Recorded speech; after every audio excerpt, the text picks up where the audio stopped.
My name is Luna, and I've been married to Lucas for 3 years. We used to live alone when we were dating. But after we got married, we moved in with Lucas's dad because his job was nearby. Even after we got married, I kept working. But I had to quit my job because Lucas's dad needed help. He started having memory problems about 1.5 years ago. And it got worse over time, so he needed someone to take care of him. At first, we thought about sending him to a nursing home. But Lucas really didn't want to. He asked me to take care of his dad at home, so I agreed. Luna, please, let's try to take care of my dad here. I don't want him to go to a nursing home, Lucas begged. I understood how he felt, but it was a big responsibility for me, and I wasn't sure if his dad wanted me to take care of him that much. So I asked Lucas to help me as much as he could. I had never seen Lucas beg like that before, so I thought he would support me. But taking care of his dad turned out to be harder than I thought. His dad needed help with simple things like walking, using the bathroom, and taking a bath. He could still move around, but he often tripped and fell because he couldn't support himself. So Lucas and I decided to change our house to make it safer for his dad. Even though we were still paying off debts, we realized that his dad's safety was more important. At first, Lucas helped a lot with taking care of his dad. But as time went on, he started saying he was too busy with work to help. And after about 1 year of taking care of his dad, he stopped helping altogether. He even started going out on his days off instead of helping me. My father-in-law's health was declining, and he needed more help with basic things like using the bathroom and taking a bath. It became too much for me to handle on my own, so I talked to my husband about it. You promised to help, didn't you? When was the last time you actually helped out? It's been months, I said to him. He needs more care than I can give him alone. I'm feeling overwhelmed, I added. I think we should seriously consider putting him in a nursing home instead of trying to take care of him at home, I suggested. We agreed to take care of him at home until the end, but at least we should consider getting professional caregivers involved. Your dad needs more help than we can give him alone, and there are people who are trained to do this. I'm not strong enough to handle everything, especially tasks like bathing, I explained. But my husband didn't agree with me. He got upset and left before we could finish talking. Lately, I've noticed he's been stressed about money. However, I couldn't keep taking care of his dad on my own. So even without my husband's approval, I started arranging for home care services.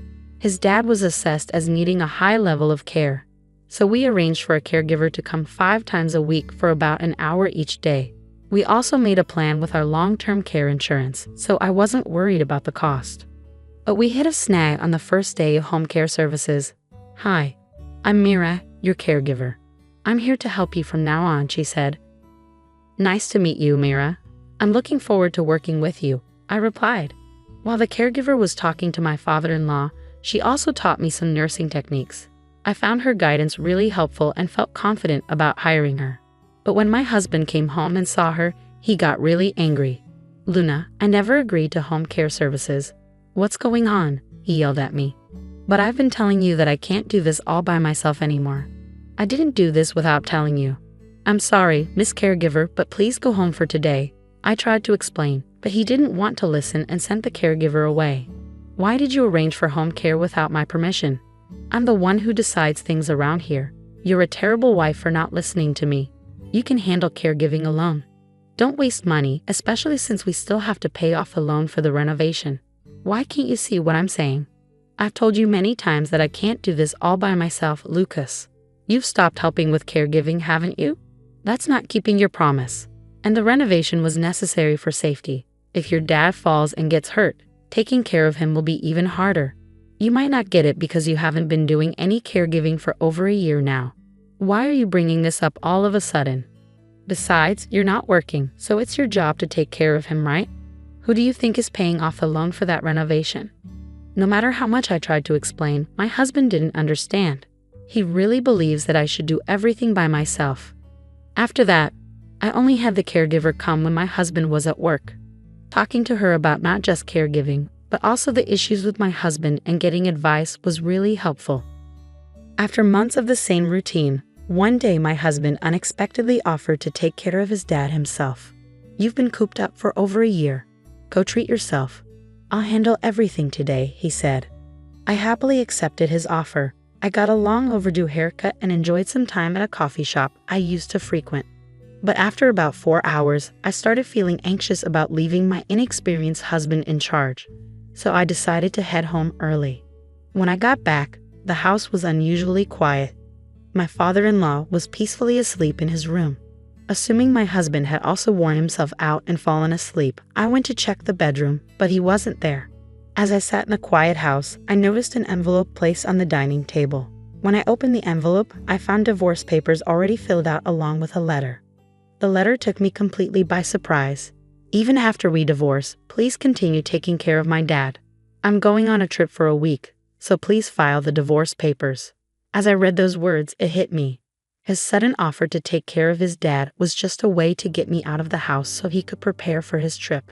And the fact that he had already prepared divorce papers was a shock. What's more, he expected me to continue caring for his dad even after we split up. I couldn't comprehend his thinking at all, so I called him immediately. When I read the letter, I found the divorce papers. What's going on? Who are you going on a trip with? I'm at the airport about to board. I'm busy, and frankly, I don't care anymore. It doesn't matter who I travel with. We're getting divorced. Just make sure those papers are filed by the time I get back from my trip. That's all. With those words, my husband abruptly ended the call and hung up. Just before the line went dead, I heard a woman's voice calling out his name on the other end. It became clear that he was with someone else, the person he was traveling with. We'd only been married again for 3 years, and now I was facing the possibility that he was having an affair. As I thought about how he might have been cheating on me while I was busy taking care of his dad, tears of regret filled my eyes. Luna, my father-in-law's voice called out to me as I left. He had been struggling to remember my name lately, but today he said it clearly. Worried about how well my husband had taken care of him while I was away, I hurried to see him. Father, are you feeling all right? Did everything go smoothly while I was out?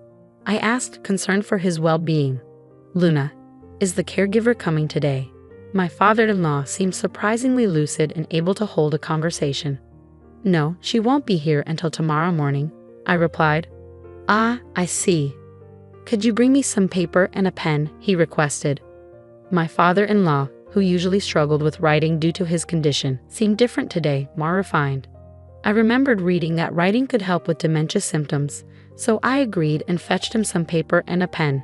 He began writing something, but I couldn't see what it was. After he finished, he placed the paper in an envelope and handed it to me. Give this to the caregiver when she comes tomorrow, he said before drifting back to sleep. Was this some sort of dementia exercise with Mila? Although I was curious about the letter's contents, I decided not to peek.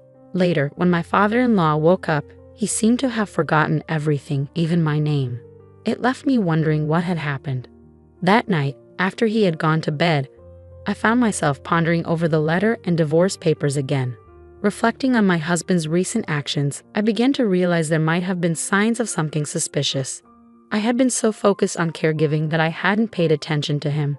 If he was indeed cheating, part of me wanted to divorce him immediately and leave. But I couldn't abandon my father-in-law. Besides, without a job while taking care of him, I worried about supporting myself after a divorce. As morning arrived, I still hadn't made a decision. Mira came by, and I handed her the letter from my father-in-law. After reading it, she approached me looking troubled.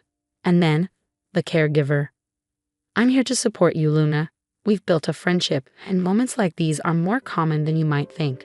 I'm here for you, Mira reassured me with a kind smile. The letter is about me getting a divorce? I asked, feeling confused. Yes, it seems Mr. Henry noticed something wasn't right and asked me to step in.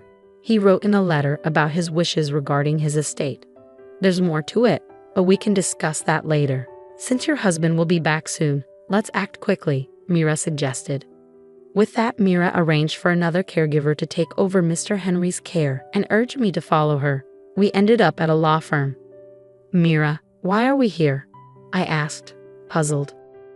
You'll understand once we're inside, Mira replied cryptically. Even though I was still confused, I followed Mira into the building.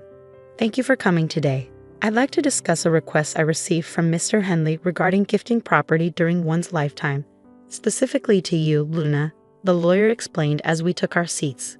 The lawyer handed me a document and said, yes, it's notarized. Mr. Henley requested this document prepared by Mira. It states that Mr. Henley wishes to gift you $36,000 and his apartment during his lifetime. Stunned by this revelation, Mira started to explain. On the first day of my home visit, Mr. Henley mentioned this. He wanted to express his gratitude to you, Luna. However, as you weren't legally adopted by him, he couldn't pass on his assets to you through inheritance. So he decided to make this gift during his lifetime. I'm incredibly grateful. I need to thank my father-in-law right away, I said, feeling overwhelmed with emotion. Before we head back, there's one more place we need to stop by, Mira said, leading me out of the law firm. We made another quick stop before finally returning home. Once we were back, I expressed my heartfelt gratitude to my father-in-law, even though he didn't seem to fully understand. I kept telling him how thankful I was. Sadly, 3 days later, he passed away due to complications from his worsening dementia. I tried calling my husband, who was still traveling abroad, but he didn't pick up, perhaps assuming it was about the divorce. There's no other option, Mira said, guiding me through the necessary arrangements. As we gathered with relatives to make preparations, my husband's absence, being the biological son of my father-in-law, was a point of contention for some. 2 days later, my husband returned home, completely unaware of what had transpired. He was immediately bombarded with questions from all sides. Hey, help me out here. I swear I'm not cheating. I was just taking a vacation to unwind after being a caregiver every day, my husband protested. You can't lie twice. Even if you claim you were caregiving, there's no evidence to support that, I countered. I know for a fact that you went on that vacation with your mistress. Security cameras at the airport caught you two acting like lovers, I added firmly. With that revelation, my husband seemed to resign himself to the judgmental stares from the relatives. Several days later, once the tension had eased, I proceeded to file for divorce. I planned to move into the apartment my father-in-law had gifted me before his passing. As I made preparations for the move, my husband called. Luna, where are you? I just found out that I'm not the beneficiary of his life insurance, you are. All I was supposed to get was his life insurance. What are you going to do about this? He demanded. What did you tell my dad while you were taking care of him? You and that female caregiver must have conspired together. You two planned this, he accused angrily. It was your father's wish. Mira and I only followed his instructions, I explained calmly. Well, we're divorced now, and you and your mistress will be hearing from my lawyer soon. Make sure to pay up for the compensation, I added firmly. What do you mean we're divorced? Besides, since you got my dad's life insurance, you can consider it as your consolation money, right? So I don't owe you anything, my husband retorted arrogantly. It seemed he had forgotten that he had left me the divorce papers to file before he left for his trip. I was surprised by his callous attitude. The divorce papers were left by you with a letter asking me to submit them, weren't they? And the life insurance is a precious inheritance from your father, not something I received from you. So you should cover the compensation, I insisted firmly. My husband was speechless at my words, unable to respond. We realized we weren't making any progress and decided to end the call. He continued to call several times afterward, but following Mira's advice, I changed my phone number. I still see Mira occasionally. Even after my father-in-law passed away, she did more for both him and me than my own family, including my husband. I'm truly grateful to her. Eventually, it seemed that the truth reached my husband and his mistress, and I received a call from their lawyer. Lucas told me you were the one in charge, even though I didn't know the full story. I'm sincerely sorry for going on that trip while Lucas's father was struggling. I've already paid the compensation, and I don't plan to see Lucas anymore, she said. That's how things went down. I thought they might refuse to pay, so I was surprised when they didn't. I can't figure out why someone smart like her would fall for my husband. Anyway, he ended up having to pay her in bits. She was pretty well off, and my husband, trying to impress her, spent almost all his savings. I even heard he paid for a fancy trip out of his own pocket. Whether he blew through his savings or not doesn't really matter to me. I'm determined to make him pay back every cent, even if it takes a while. Luckily, we have a family home under my father-in-law's name, so finding a place to live won't be an issue.